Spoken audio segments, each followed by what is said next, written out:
Yo, we are back with another video. I know I haven't been on, it's because I got banned, so I couldn't post for 7 days, but I'm back, and I'm gonna get you guys content better than ever. I'm gonna go ahead and explain the video of why I got banned in another video, so I'll have that out for you guys, and then we'll kind of go over how everything's been going, what to expect soon, the expectations so far, what expectations you guys are gonna have, what expectations I'm gonna set for myself this upcoming year, and then what we can do for the channel and everything else. And then I'm also gonna get some more reactions out for y'all and stuff like that. Let me know what you guys want to see too. Like, comment, subscribe. We're on the road to 100K. Grind never stops. Let's get it. 4. Investors were now aware of the risks, and they were now trying to sell these toxic debt boxes. They're already ready to sell. They already knew something's gonna happen. At all costs. In March of 2007, Federal Reserve Chairman Ben Bernanke tries to calm the markets. He states, the subprime loan issue is contained. He couldn't have been more wrong. Couldn't have been more wrong.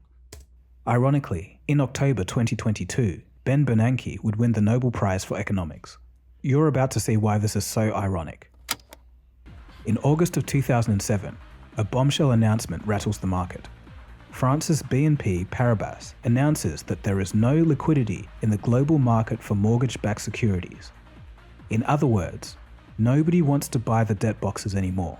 They're essentially worthless. Damn. Other European banks follow with similar announcements. The real picture was becoming clear. The mortgage-backed securities that were supposed to be AAA and safe are in reality worthless. And even worse, they had spread through the global financial system undetected like a cancer. As a result of these shock announcements, there was a panic among financial firms and banks. Investors looked around and wanted to pull any funding that was thought to be vulnerable to mortgage losses. Financial institutions struggled to assess the values of their books. What they thought was worth trillions of dollars could actually be worth close to zero. The contagion continued to spread. The crash. September 2007. UK bank Northern Rock was also playing with high leverage and financially engineered products, and they have to be bailed out by the Bank of England. Investors then queued to take their money out. Damn. It was the first bank run in the UK since 1866. While all of this was going on, the Federal Reserve was still clueless. They forecasted that the slowdown would be mild, stating that there would still be 3% GDP growth. Come on, guys. March of 2008 sees Bear Stearns fall. Bear Stearns was a pillar of Wall Street dating back to 1923 and was the 5th largest investment bank. The firm carried a notional market value of $13.4 trillion. So how did this number get so high? This was because they were also being reckless and using very high leverage, which multiplied their losses. Bear Stearns bet big on the mortgage markets and they bet big and they lost big. Going out of business. The markets have certainly gotten worse, but our liquidity position has not changed at all. Our balance sheet has not weakened at all. And yet, Yeah, okay. He's a great liar. 48 hours later, everything changes. This morning, Schwartz said that the firm's cash position had deteriorated sharply over the past day. 0. Questions now being asked at this hour. Loss of $3.5 billion in market value today. Anyway, yeah, we're good. Oh, hey, ooh, we're good. Oh shit, we're not good. $30. Damn, that's crazy. Alone. they were bought by JP Morgan for $2 a share. $2 a share. That's insulting. Going from $100 a share to $2 a share. Just earlier in the year, Bear Stearns was worth $170 per share. Told you. Global panic ensued, and it was at a fever pitch. Lehman Brothers, the 4th largest investment bank, is being looked at as the next to fall. it was also heavily exposed to the subprime mortgage financial products. Oh yeah, they're stupid. They're all worried. They're like, bro, I'm sweating. What do we do? We just signed our freaking jobs away. Lehman CFO, Erin Callan, calmed investors by boasting of a profit of $489 million. We still got a profit of $489 million that we're gonna have to pay you guys back with.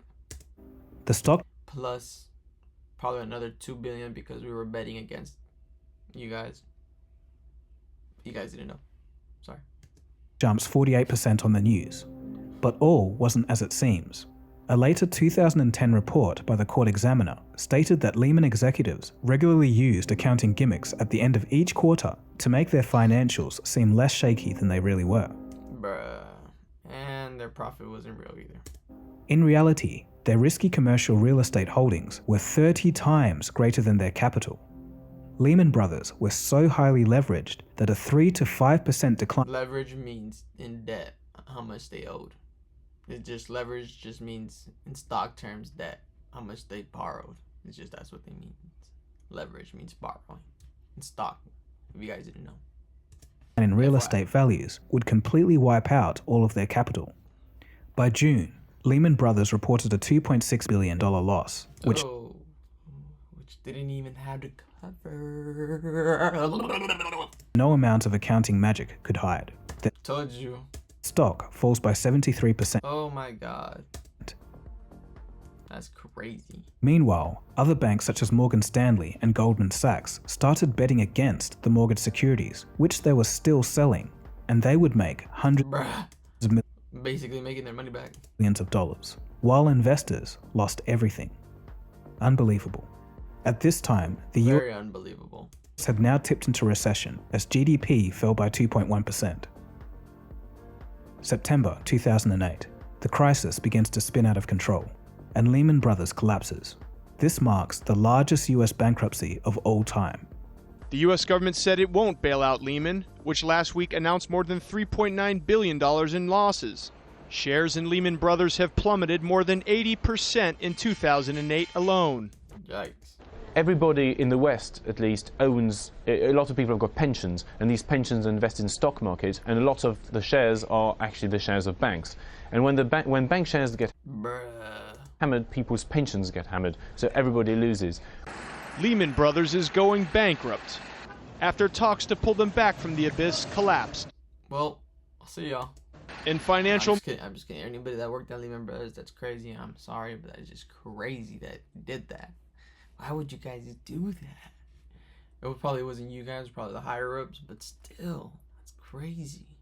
Markets from Asia They bet against the subprime loans and got smoked. to Europe are doing their utmost to prevent Monday from turning from dark to black. This is going to be one of the watershed days in financial markets history. It was a manic Monday in the financial markets. The Dow tumbled more than 500 points after two pillars of the street tumbled over the weekend. Lehman Brothers, a 158-year-old firm, filed for bankruptcy. I don't think anyone really expected a bank as big as Lehman to, be in a position that it's in now. I know, Lehman was such a big bank back in the 2000s for sure. Brought down by bad mortgage investments, Lehman, which has 25,000 employees, will be liquidated. Liquidated, that means zero. Liquidated means give me everything you own. Starting to find another job. Meanwhile, Merrill Lynch, fearing it could be next, agreed in an act of desperation to a shotgun marriage with Bank of America, help us out. Bank of America. So in just 6 months, 3 of the 5 biggest independent firms on Wall Street have now disappeared. Bear Stearns, which collapsed last spring, Lehman Brothers, and Merrill Lynch. Treasury Secretary Henry Paulson tried to reassure... The banks were all That's crazy.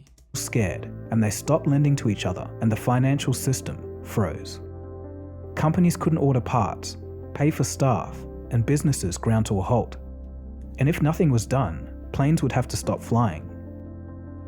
We came as close as we have ever come in history to a total cardiac arrest, not just of the American economy, but the entire world economy. Meaning everybody's afraid to lend to everybody else. Credit simply freezes, and an economy, a modern economy, can't function that way? A modern economy can't function without credit for more than even a couple of hours, frankly, seconds. GE, the pillar of American manufacturing, was having a hard time getting short-term credit. So was Harvard University. Wage bills were not being paid. Knowing that something had to be done, not even that, a lot of people that were renting homes got kicked out and then you were able to do anything.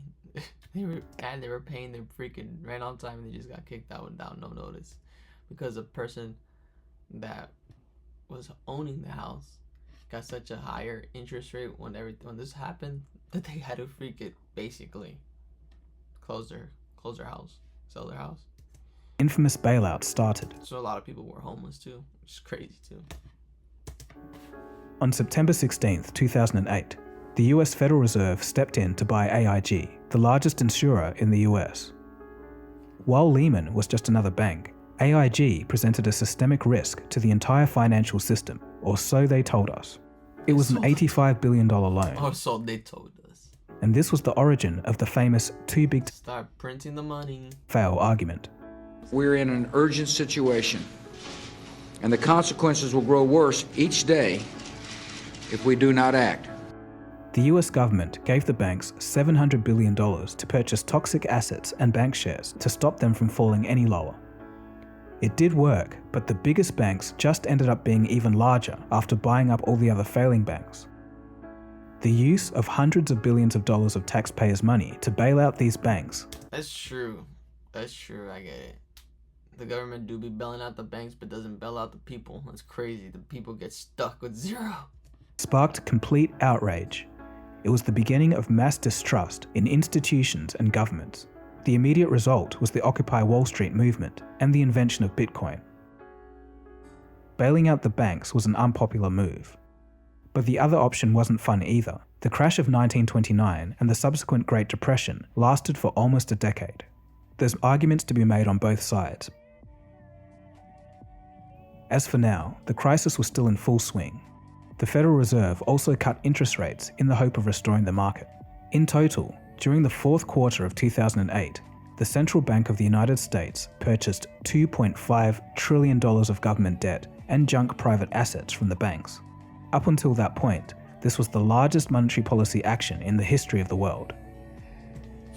That's a crazy amount of bailout. 2009, the stock market has fallen 50% from its 2007 highs. Pension funds were completely wiped out.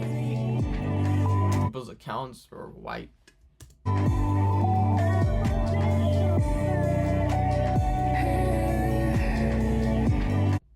feel bad for people. That's sad. That's sad. That's why you guys always gotta be prepared. I'm not trying to say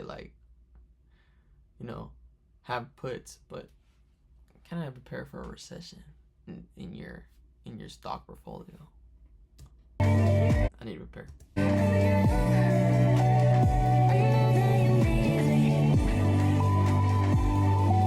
Have stop losses too, especially stop losses, so that way if you have shares, just cuts it off as soon as it gets to a certain price.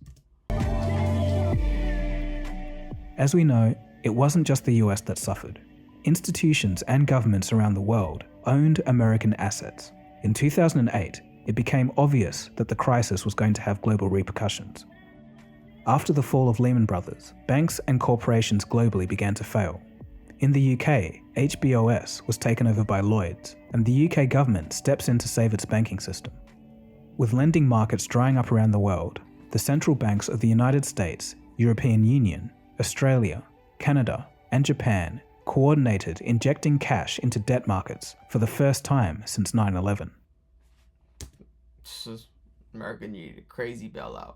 They didn't have the money to help. November of 2008 sees the International Monetary Fund approve loans to stabilize Ukraine and Iceland. By December 2008, riots had broken out in Greece. Much of the day, the clashes were centered around the Greek parliament, one of the few buildings here being adequately protected. Iceland was hit particularly bad. Relative to the size of its economy, the systemic collapse was the largest experienced by any country in economic history. Some of the biggest banks in the nation became worthless, and their stock market fell Dang, so Turkey got smoked in the process. by almost 80%. Here as elsewhere, the police are first to meet the anger and despair amongst the population.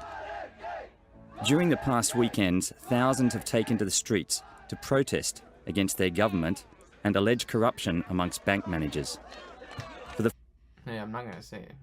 They're not wrong. first time in history in this tiny nation, leading politicians and businessmen are now protected by armed guards.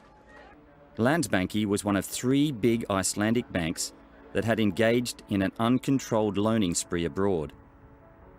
When the international credit crunch hit, they had accumulated loans worth 12 times the nation's GDP. Oh my god. Would they think they were gonna make more? Come on. When the banks defaulted, the state had to take over their debts, worth more than $60 billion. Unlike many countries, the people of Iceland actually chased out their bankers and jailed them. Meanwhile, in the United States, the top 5 Lehman executives walked away with $2 billion. I know, right? With $2 billion in their freaking pocket. They didn't even go to jail. And they got to keep the money. Yep. The rest of Europe was still hit hard, the results of which was the European debt crisis, a multi-year economic crisis that took place from 2009 until the end of the 2010s. Some member states, namely Portugal, Greece, Spain, and Ireland, were unable to repay or refinance their government debt. Until today, countries like Greece are still struggling to overcome their financial issues. On April 10, 2009, Time magazine declared, quote, "More quickly than it began, the banking crisis is over." But was it really? Problems still persisted. Wages and incomes It's just begun. continued to languish. The real economy was limping. People would be out of work for a few years to come, and by 2010, unemployment around the world had risen, hitting almost 10% in the United States and Europe. 6 million Americans lost their jobs, and 8 million lost their home. Oscar Munoz used to sell real estate. Now his company clears out foreclosed homes. I wonder, do you ever come to houses where the people are still here? Absolutely. That's really a sad situation. I'd rather not meet the people. Why not? It's not easy to come in and move a family out. It's just our job to do it for the bank. It's just the nature of what's going on in the market right now. I told you. I told you.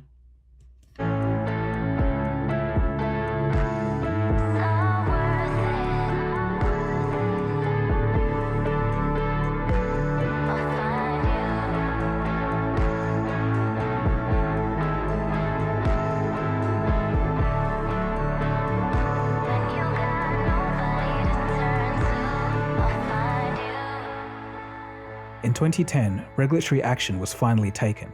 The US government passed the It took 2 years, 8, 9, 10. I hate Nancy Pelosi, by the way.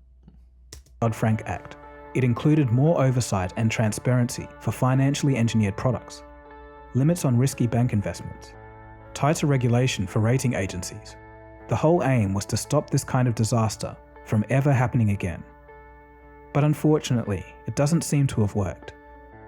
Today, banks have reinvented the debt boxes and the tools used to speculate on them. This time, they're calling them bespoke collateralized synthetic obligations. This time, they're using corporate debt instead of mortgages.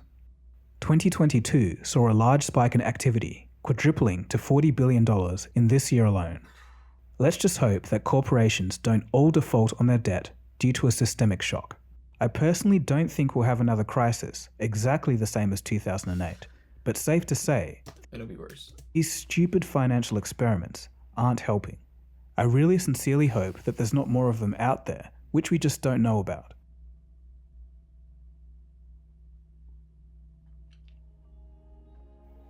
So what happened next? What scars did such a disaster leave on the economy? Well, there's some strong arguments to be made that there has been no real economy since 2008. If you look at the GDP per capita of the real economy of the United States, it never recovered. It has been below trend since 2008. If you're in your late 30s onwards, this is probably why it felt harder for the average person to get ahead since the crash. In the United States alone, it's projected that an adult that lived through the crash has lost about $70,000 in lifetime earnings. Younger people were less affected, but less employment opportunities still set them back. For the first time, a whole generation would be poorer than their parents. It's not uncommon for younger people to live paycheck to paycheck, funding their lives with buy now, pay later debt.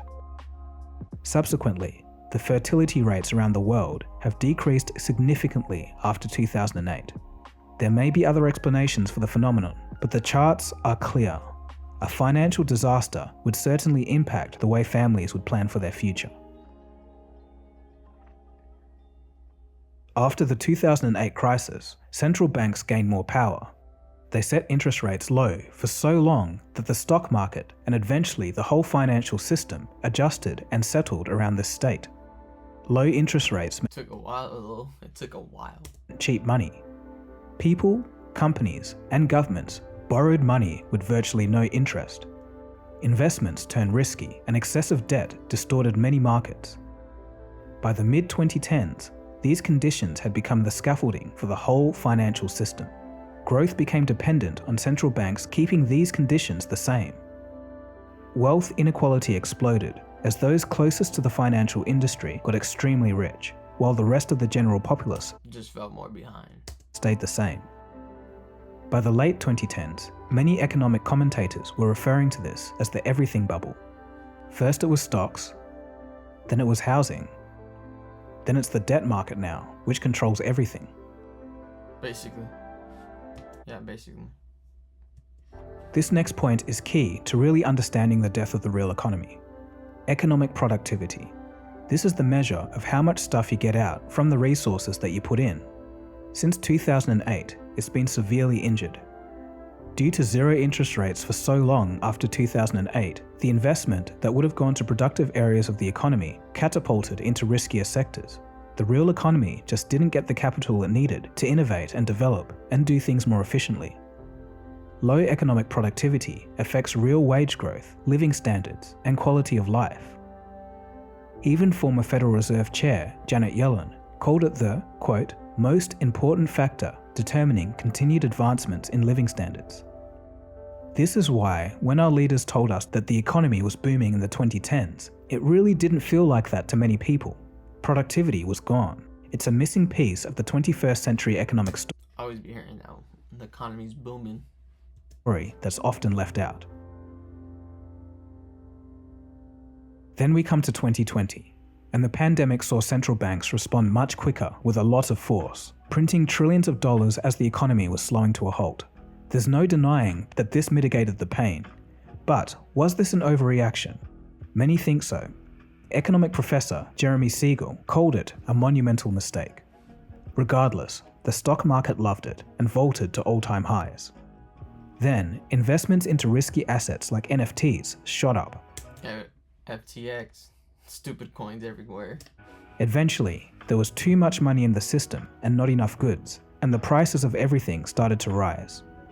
Aside from the fallout of COVID and the war in Ukraine, a component of inflation today comes from the actions of central banks. In the latest stage of this roller coaster, central banks have panicked at the large inflation and have started raising rates.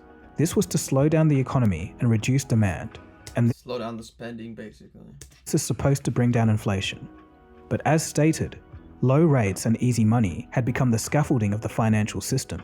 Raising interest rates reverses these conditions that the financial system was used to. This is why, as soon as interest rates start rising, everything seems to be falling apart. Stock markets are crashing, and companies are laying off staff. The whole system just isn't used to a normal interest rate environment. Today, there's a lot more debt in the system than in 2008. And let me know if you guys don't get any of this, and I can explain it down below. Let me know what you don't get, and I'll explain it. That way, if you guys don't get it, I can explain the video a little bit more. This was thanks to central banks keeping interest rates near zero for more than a decade. Increasing rates would make this large volume of debt harder to manage for individuals and governments. Countries like Australia, Canada, and the UK have a lot of variable rate mortgages which will snap higher to market rates over the next few years. Subprime car loans and credit card loans are seeing increased defaults.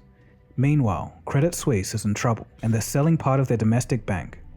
Central bank liquidity swaps are going crazy in Switzerland, doubling in the past couple of weeks. It looks like we're going to have another recession, but what happens beyond that is anyone's guess. Just wait. After almost 15 years, the 2008 recession has taught us several lessons. It was the loose lending standards and low central bank interest rates that started the problem. Financial engineering spread it to the world. Bad policy, accounting fraud, and poor credit rating agencies fanned the flames. Although structural reform has taken place since 2008, we should also take a deeper look into central banks and their decisions. They always seem to print and leave rates too low for too long, distorting markets and blowing up bubbles, only to pop these bubbles later. It's a scenario that seems to be playing out again today. All in all, the real lesson that we as a society never seem to learn is to keep those in charge accountable and also to plan for the unpredictable. So, for you personally, what can you do if you're worried and don't trust our expert leaders? The key is to avoid risk. If you're inclined to keep your money safe, think about assets that have little to no risk or financial engineering behind them. Some believe physical gold and silver, as boring as they may seem, are the ultimate riskless assets. Others believe government bonds are. Others still think plain old cash is best. Talk to a financial professional to make that personal decision and to sleep easier at night. So before I finally go, I do want to hear some stories from 2008 from you guys. I know I was too young to be impacted directly. Yeah, let me know you guys' stories from 2008. I was honestly too young to be impacted as well, to feel the impact, but you guys can let me know. And I'm gonna get going. Like, comment, subscribe. Road to 100K. Grind never stops. Bye, have a great time.